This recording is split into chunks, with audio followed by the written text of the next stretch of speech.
Hello friends, welcome back again to our YouTube channel true visa guide, जिसमें कि हम आपको देते हैं यूजफुल इंफॉर्मेशन आपका करियर बनाने के लिए, वीजा से रिलेटेड, इमिग्रेशन पॉलिसी से रिलेटेड, न्यू रूल से रिलेटेड, प्रोसेस से रिलेटेड, और आप अपना करियर बाहर कैसे बना सकते हैं और आप गलत चीजों से कैसे बच सकते हैं। तो अगर आपको हमारी वीडियोस और इन्फॉर्मेशन पसंद आती है तो हमारे चैनल को सब्सक्राइब करें, बेल आइकन पर क्लिक करें, ऑल पर क्लिक करें और हमारी वीडियोस को ज्यादा से ज्यादा उन लोगों तक पहुंचाएं जिन लोगों को इनकी जरूरत है। और हाँ दोस्तों, अगर आपको वीजा इमिग्रेशन से रिलेटेड कुछ भी क्वेरी है तो आप किसी भी वीडियो में कमेंट कीजिए, हमारी टीम आपको कांटेक्ट करेगी और हम आपको सोल्यूशन देंगे। बढ़ते हैं इस वीडियो में आगे, जिसमें कि हम इस सीरीज में बात कर रहे थे कि ऑस्ट्रेलिया में डायरेक्ट पीआर स्किल्ड वर्कर के लिए कौन सा है और ऑफशोर कौन कौन से ऑप्शन है। अब हमने पास्ट वीडियोस में ये समझ लिया कि 186, 189, 190 ये 3 ऑप्शंस हमने अभी तक समझ लिए हैं, जो कि मोस्टली आप लोगों ने सुना होगा। इसके बारे में हमने डिटेल में बता दिया वीडियोस में। इस वीडियो में हम बात करने वाले 491 के बारे में। अब दोस्तों, ये 491 वीजा क्या है? ये 491 सब क्लास जो है, ये भी एक स्किल्ड वर्कर वीजा ही है, बट ये रीजनल स्पेसिफिक है।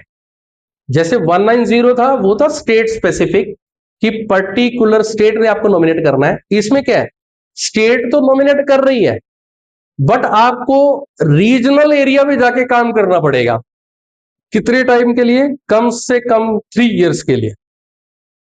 जैसे कि 190 में क्या था, वो भी स्टेट स्पेसिफिक था, स्टेट ने ही आपको नॉमिनेट करना है, लेकिन उसमें दोनों तरह के ऑप्शन खुले थे। चाहे आप मेट्रो एरिया में जाकर काम कर रहे हो उस स्टेट के, चाहे आप रीजनल एरिया में जाकर काम कर रहे हो। बट 491 में क्या है, आपको रीजनल एरिया में जाकर ही काम करना पड़ेगा, एटलीस्ट अप टू 3 इयर्स। दूसरा क्या है कि ये डायरेक्ट पीआर का वीजा नहीं है, जैसे कि हमने 186, 189 या 190 में देखा। ये 491 जो है सब क्लास, इसमें जो वीजा लगकर जाता है उसमें अब 5 इयर्स तक के लिए ही आपका इसका वीजा का टाइम पीरियड है। अगर आपको पीआर होना है तो आपको 3 साल आपको रीजनल एरिया में काम करना पड़ेगा। उसके बाद आपको एलिजिबिलिटी बनानी पड़ेगी पीआर लेने के लिए। वो एलिजिबिलिटी पूरी करने के बाद आप पीआर की फाइल लगाएंगे अपनी, और फिर आपकी पीआर होगी। यहां तक समझ लग गई? थोड़ा सा दोबारा से मैं ब्रीफ में समझा देता हूं। 491 वीजा सब क्लास, ये भी एक state specific, state nominated visa है, बट ये रीजनल स्पेसिफिक है। आपको रीजनल एरिया में उस स्टेट के काम करना पड़ेगा अप टू 3 इयर्स तक। और ये वीजा का जो ड्यूरेशन है वो परमानेंट पीआर वाला वीजा नहीं है, ये 5 इयर्स तक का टाइम ड्यूरेशन है। और इस वीजा पर जाकर आपको रीजनल एरिया में कम से कम 3 साल आपको काम करना पड़ेगा।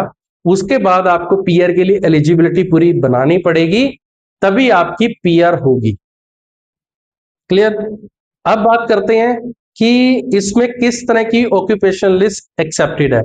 अगर आप ऑफशोर भी, इंडिया से भी आप अप्लाई कर रहे हो, तो आपकी जो ऑक्यूपेशन लिस्ट में अगर आप देखते हो, आपके जो भी स्किल्स हैं, वो चाहे वो शॉर्ट टर्म कैटेगरी में आ रही हैं, चाहे वो लॉन्ग टर्म कैटेगरी में आ रही हैं, both are accepted for this visa. ठीक है? उसके बाद बात आती है कि आपने इसको करने के लिए आपकी एलिजिबिलिटी की और क्या प्रोसेस फॉलो करना है।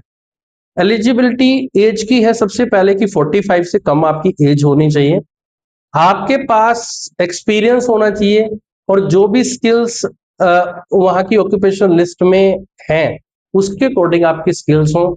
चाहे मैरिड हो चाहे सिंगल हो, वो दोनों तरह के पॉइंट सिस्टम जुड़ते हैं आगे, वो दोनों ही एलिजिबल हैं। उसके बाद बात आती है कि आपने ये देखने के बाद नेक्स्ट स्टेप क्या करना है। आपने ऑक्यूपेशन लिस्ट में चेक किया कि आपका कोड कौन सा है, ऑक्यूपेशन लिस्ट का ANZ-SCO कोड कौन सा है। उसके बाद आपने अपनी स्किल्स की असेसमेंट करवाई। स्किल असेसमेंट के ऊपर अलग से एक वीडियो बनेगी, उसमें आप समझ सकते हो कि पूरा प्रोसेस है क्या क्या क्या उसमें फील्ड्स हैं जिसके क्या क्या मार्क्स हैं, और मिनिमम मार्क्स आपको 65 चाहिए होते हैं। बट एडवाइजेबल ये होता है कि आपके जितने ज्यादा पॉइंट्स होंगे, जितना आप मेरिट में होंगे, उतने ज्यादा चांसेस होते हैं आपका वीजा आउटकम पॉजिटिव आने के, राइट।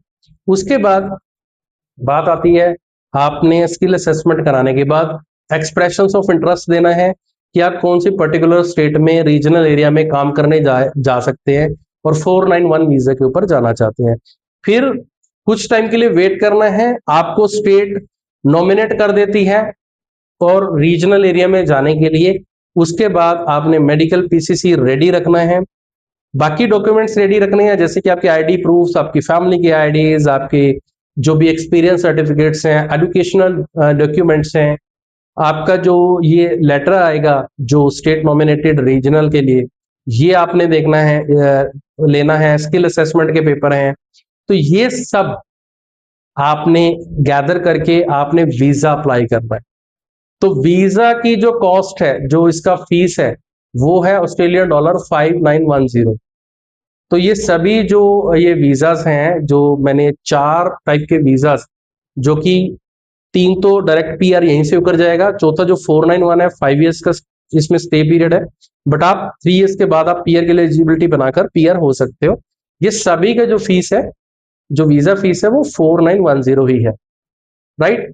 तो ये वीजा को अगर आपकी आउटकम पॉजिटिव आ जाती है, देन आप जा सकते हैं ऑस्ट्रेलिया, वहां पर काम कर सकते हैं, और 3 साल के बाद एलिजिबिलिटी पीआर के लिए बना के आप पीआर के लिए अप्लाई कीजिए। और अगर आपकी पीआर हो जाती है तो आप ऑस्ट्रेलियन गवर्नमेंट के लिए, वहां के लोगों के लिए, वहां की सोसाइटी के लिए, अपने परिवार के लिए आप काम कीजिए, अपना बेहतर करियर बनाइए। आई होप कि इस वीडियो में और जो पूरी सीरीज में आपको ऑस्ट्रेलिया में पीआर होने का जो पाथवे दिखाया गया है, उससे आप बहुत कुछ सीखेंगे। और अगर आप इन वीडियो को पसंद कर रहे हैं, ज्यादा से ज्यादा शेयर कीजिए, लाइक कीजिए और हमारे चैनल को सब्सक्राइब जरूर कीजिए। अब ये चारों चीजें जो मैंने चारों सब क्लासेस बताई हैं, इनमें बात आ रही होगी कि हम सिर्फ क्या हम ये इन वीजा पर जाकर काम ही कर सकते हैं या कुछ और भी कर सकते हैं? Yes, definitely you can do your further studies. अगर आप कुछ और रिसर्च में जाना चाहते हो या फर्दर कोई मास्टर्स करना चाहते हो, आप अपनी स्किल्स को बढ़ाना चाहते हो, तो इस वीजा के ऊपर जाकर, ऑस्ट्रेलिया में जाकर आप फर्दर कोर्स ज्वाइन कर सकते हो। बट ये आपको ध्यान देना है, अगर आप 189 के ऊपर जा रहे हो, जो कि एक नेशनल स्पेसिफिक है, पूरे ऑस्ट्रेलिया में आप कहीं पे भी काम कर सकते हो, कहीं पर भी आप स्टडी कर सकते हो। लेकिन अगर आप 190 या 491 पर जा रहे हो, तो उसमें स्टेट स्पेसिफिक आ गया, और 491 में रीजन स्पेसिफिक, रीजनल वीजा है वो, तो रीजनल एरिया में ही आपको स्टडी और वर्क करना है, ये आपने ध्यान देना है। तो आप इन वीजा के ऊपर जाकर आप अपना करियर को और इंप्रूव करने के लिए आप स्टडी भी कर सकते हैं, राइट। तो आप इन वीजा के बारे में नॉलेज लीजिए। अगर आपकी स्किल्स भी अच्छी हैं और अगर आप प्लानिंग कर रहे हैं ऑस्ट्रेलिया में पीआर होने का, मूव करने का, वहां अपना करियर बनाने का, अपनी फैमिली को साथ लेकर जाने का, अपने डिपेंडेंट्स को साथ लेकर जाने का, then you can do this selection. और अगर आपको किसी भी तरीके की हेल्प चाहिए तो आप हमसे कांटेक्ट कर सकते हैं। आप किसी भी वीडियो के कमेंट सेक्शन में अपना कमेंट डालिए, हमारी टीम आपको कांटेक्ट करेगी और आपकी प्रॉब्लम का सलूशन हम निकालने की पूरी कोशिश करेंगे। मिलते हैं नेक्स्ट वीडियो में, जिसमें कि हम बात करेंगे कि जो स्किल असेसमेंट के जो पॉइंट्स हैं, क्या पॉइंट सिस्टम होता है, क्या क्या फील्ड्स होते हैं। तो उस वीडियो को भी देखना मत भूलिएगा। Thank you.